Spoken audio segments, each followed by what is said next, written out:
যশোরের শার্শা উপজেলার ডিহি ইউনিয়নের ফুলশহর গ্রামে জয়নুল আবেদীন আদর্শ মাদ্রাসার কৃতী শিক্ষার্থীদের সংবর্ধনা ও পুরস্কার বিতরণী অনুষ্ঠান অনুষ্ঠিত হয়েছে।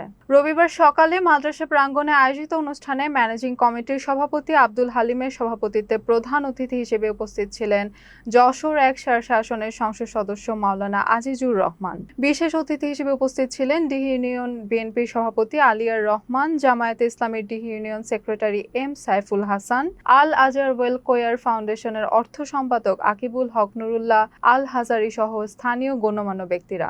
অনুষ্ঠানে কৃতী শিক্ষার্থীদের হাতে পুরস্কার ও সম্মাননা স্মারক তুলে দেওয়া হয়। বক্তারা শিক্ষার্থীদের নৈতিক শিক্ষা, আধুনিক জ্ঞান অর্জন এবং দেশ ও সমাজের উন্নয়নে ভূমিকা রাখার আহ্বান জানান। অনুষ্ঠানে শিক্ষক, অভিভাবক, শিক্ষার্থী ও স্থানীয় বিভিন্ন শ্রেণী পেশার মানুষ অংশগ্রহণ করেন।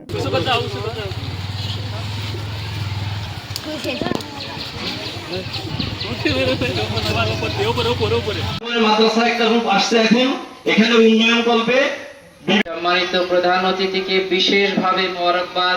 একটা রাস্তা আছে যেখানে হাজার হাজার বিঘা জমি এখানে রয়েছে।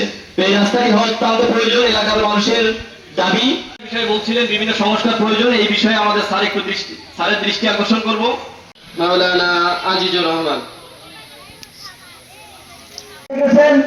আল্লাহ রাসূলের আমল থেকে না, পূর্বপুরুষ থেকে আদম আলাইহিস সরকারের যে সিস্টেম রয়েছে রাষ্ট্রীয়ভাবে এটাকে, আমাদের এখানে যে মসজিদটি রয়েছে কয়েকশো বছর আগে, এই মসজিদটিকে রাষ্ট্রীয় জাতীয়তাবাদী দল বিএনপির ১ নম্বর ইউনিয়নের সম্মানিত সভাপতি রহিম আলহামদুলিল্লাহি রাব্বিল আলামিন রাখার জন্য অনুরোধ করছি।